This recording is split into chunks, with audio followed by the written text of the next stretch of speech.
First of all, my name is Shumaru Jail Teddy, the president or the chairperson of Go Green. About our project you have seen here today, we have varieties of them. We have looked forward into planting tomatoes, onions, we have carrots, we have cabbages, which has helped us so much because we have not, before we introduced this, the school has been buying from outside, like spending much money, but with the help we have, the effort we have put across, we are able to get our needs from here. It provides for us, for the school entirely. Like we change our meals nowadays every time. We change from cabbages everywhere. Our food is being well fried. We are feeding well because of it. It has really benefited the students because they have been lacking some of these nutrients in them. But with this, we are able to feed very well. Yeah, that is what it has done to us. If a customer comes to buy, like we saw a woman came here and bought tomatoes, where does this money go? Okay, particularly the money is being kept by the Go Green patron. He keeps it, and then it is also being used to purchase more of things to come, and like when we need more of the seeds, like the carrots, he uses such money which is got from selling all these to purchase those, so that he will be able to plant with the help of the students. As a student, what have you learned from this project, especially even when you leave the school? As for me, I have learned so much because where I come from, I don't dig so much. But when I came here and joined the club, I have learned to dig, I have learned to weed. Like, these are the natural skills we get from here. I have benefited too much. Like, I participated in planting, which I've never done before, but when I did it, I learned to plant, I learned to know the names of so many things which have helped my life. And when I leave this school, I will not regret learning this from here, and I will use this same skill to do some other projects from home. Besides the growing of these crops, what other things do you do to ensure the school remains green without destroying the environment? Okay, thank you. Apart from this, we have planted flowers, as you saw next to the chapel, and the flower helps us to beautify the environment in particular. Not only that, we have also planted trees around our orchard. When it will grow, it will supply the entire school with fruits, and also we have planted grasses everywhere to keep our environment green, because where there is a dirty environment, a student cannot breathe well. We do this because we want to beautify our environment. We want to make sure that the next generation that will come in 50 years will get when the school or the nation at large is doing well in these projects we are carrying out. Lastly, do you think students can pick this, replicate it back home? Yes, they can.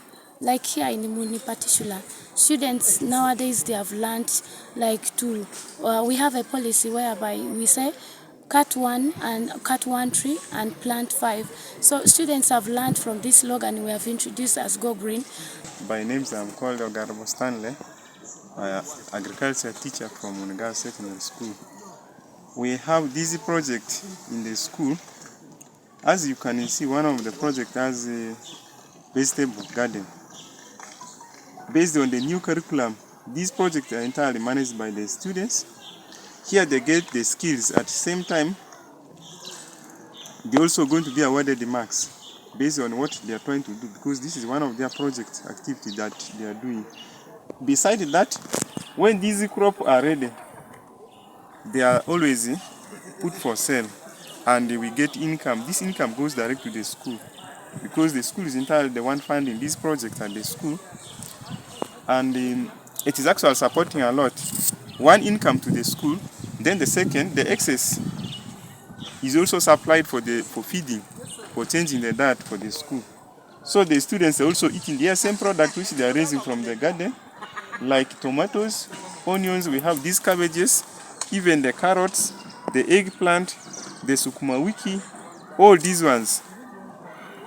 These students benefit a lot from here. One is for their feeding, to supplement the beans which they are eating, and at the same time, we also offer some access to those needy in the community to feed on. How much do you earn maybe in a season, a harvest season? From one season like this, particularly on cabbage alone, from the previous one, we're able to earn around the 3.5 from cabbage. Then tomatoes, they were more expensive. From the tomato, we're able to get 7.8 from tomatoes. Then the cabbages, since most of them were given to the school, we're able to sell very small. From the onions, we just managed to get around the 1 million because the rest were given to the school. And the carrots, this is the first time of the carrot. We have not sold and they are still intact. We are yet to see the outcome. Except this one here, we have eggplant. For the eggplant, last time we supply and we were able to sell at 250. We were able to harvest only 5 sacks. That is how we were able to supply them to the market. And if you look at this, has this been contributing to climate smart agriculture in the school? Yes. Particularly we have the agroforestry section there. This one has contributed so much. You see, there are many trees which we have planted here. These trees helps us to modify the climate, and at the same time, they also conserve soil and water in our area here. And with the encouragement we have given to the students, they were able to even plant more seed trees, which we gave them as a seedlings to be planted at their home, especially the pine, the muvule, the eucalyptus. For each student, 600 plus, we were able to give one to go and plant at their own village, such that the whole climate of the area where these students are coming, especially the western region, should be modified, and they should be changed in the near future when these trees will be growing, and they should reduce actual high temperature, and they should attract more rainfall in our area. You talked of the school having its woodlot. What's the size of this woodlot and what trees are there? The size of the land we have currently, which is holding the trees, it is 30 hectares. Then in these 30 hectares, we have planted eucalyptus around 1,500. Then we have pine. Pine is around 700. We have muvule. For muvule, we planted 300 only. Then we have mahogany. Mahogany, we planted 50 of them.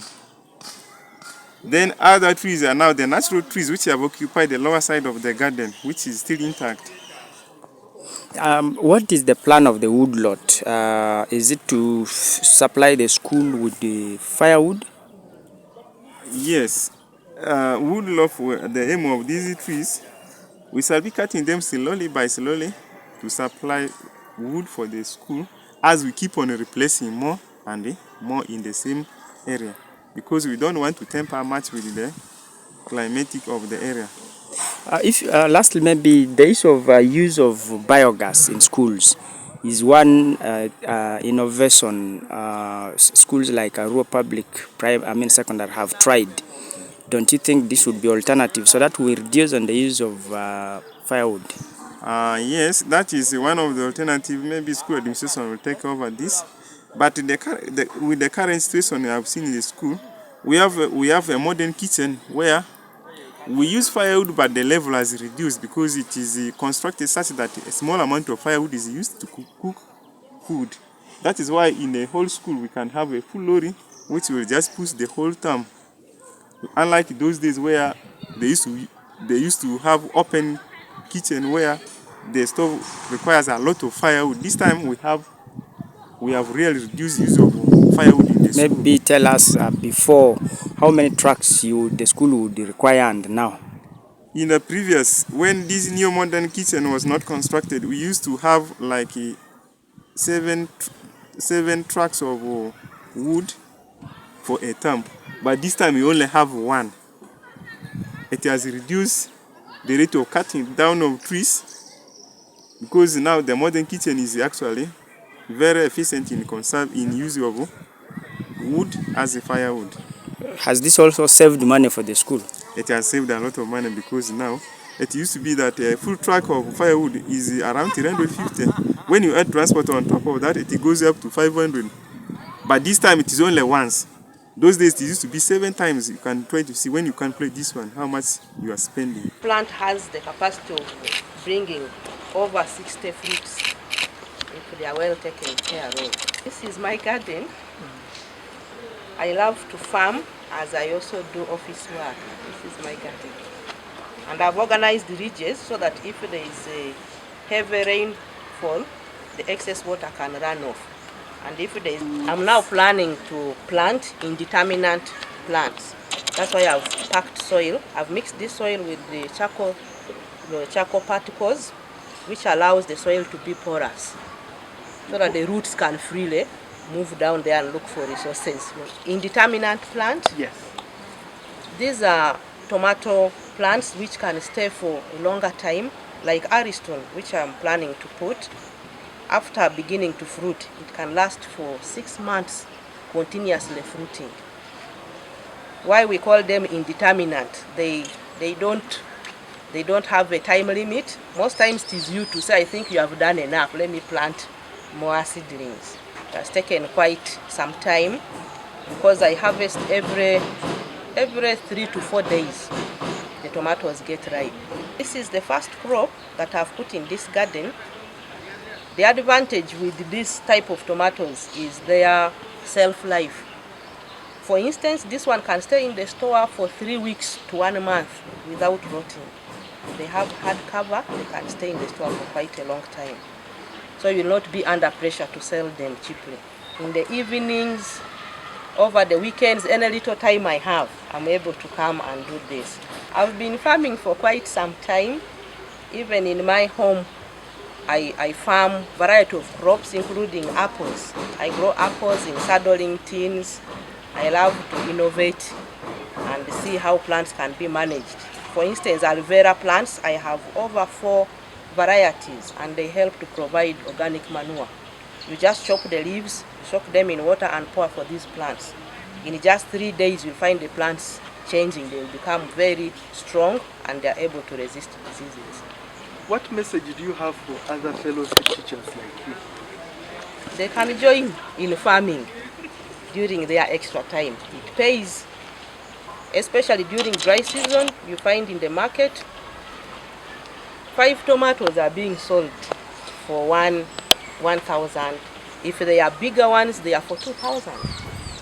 There is a lot of money in farming. Just from this one line, you can get up to 40 to 45 tomatoes. And if each tomato produces 60 fruits, and you divide the 60 by 5, that is quite some amount of money that you can get from selling them. Not about the amount of land. You can actually be very innovative. You see how to fix these tomatoes in specific places because they don't need a lot of space. And when you stake them, they will keep their leaves going up instead of obstructing space for the other plants. It helped to supplement my income. I mainly sold it to people from nearby. My plan now is to do more aggressive farming. I'm targeting to sell to the main market in Arua City. Let's say in this garden, how much were you able to realize? Unfortunately, I cannot estimate the exact amount of money.